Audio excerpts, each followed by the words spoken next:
Hey everyone, welcome back to Aparajita's kitchen. আমি অপরাজিতা আজকে এসে গেছি আবার একটা নতুন রেসিপি নিয়ে।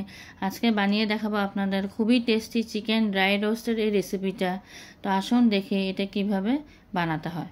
তো প্রথমেই আমি এখানে নিয়ে নিয়েছি 500 গ্রাম চিকেনটা আমি উইথ বোন নিয়েছি। তা আপনারা চাইলে উইদাউট বোনও করতে পারেন। তো তারপর ভালো করে ধুয়ে নেওয়ার পর ওখানে পরিমাণ মতো নুন, 1 টিস্পুন হলুদের গুঁড়ো আর 1 teaspoon Kashmiri red chilli powder আর সামান্য একটু ভিনেগার দিয়ে 15 মিনিটের জন্য ম্যারিনেট করে রেখে দিয়েছি। তারপর কড়াইতে তেল গরম করে 3টা পেঁয়াজ আমি স্লাইস করে কেটে রেখেছিলাম। তো ওটা এখন আমি গোল্ডেন হওয়া অবধি ভালো করে ভেজে নেব। তো কিছুক্ষণ ভালো করে ভেজে নেওয়ার পর যখন একটু গোল্ডেন হয়ে গেল, তারপর ওর মধ্যে পরিমাণ মতন আদা, রসুন আর 3টা কাঁচা লঙ্কা বেটে আমি দিয়ে দিলাম। তো এটা আপনারা পরিমাণ মতন দেবেন। তারপর যে চিকেনটা ম্যারিনেট করে রেখেছিলাম ওটা এর মধ্যে দিয়ে দিলাম। এই মশলাটার সাথে এখন চিকেনটাকে ভালোভাবে কিছুক্ষণ কষাবো। তো ভালো করে কিছুক্ষণ কষাতে হবে। তো এখন আমি এখানে ঢাকনা দিয়ে 15 মিনিটের জন্য রেখে দিয়েছি। তারপর কিছু নিয়েছি গোটা মশলা, যেগুলো পরে আমাদের লাগবে। তো নিয়েছি মৌরি, জিরে, এলাচ, দালচিনি, গোলমরিচ আর লবঙ্গ আর কয়েক কোয়া রসুন, আর দিয়েছি সামান্য একটু কাশ্মীরি রেড চিলি পাউডার। এসব কিছু দিয়ে আমি এখন ভালোভাবে শুকনো করে এটা গ্রাইন্ড করে নেব।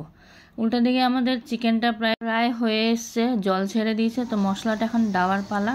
এই শুকনো মশলাটা এখন আমি এর মধ্যে দিয়ে দেবো, পুরোটাই দিয়ে দেবো, কারণ চিকেন প্রায় আমাদের হয়ে এসছে, সুন্দরভাবে সেদ্ধ হয়ে গেছে। তো এখন এই মশলাটা দিয়ে কিছুক্ষণ মাখিয়ে নেব, প্রায় 5 মিনিট ভালো করে মাখিয়ে নেওয়ার পর আজকে চিকেন ড্রাই রোস্ট রেডি।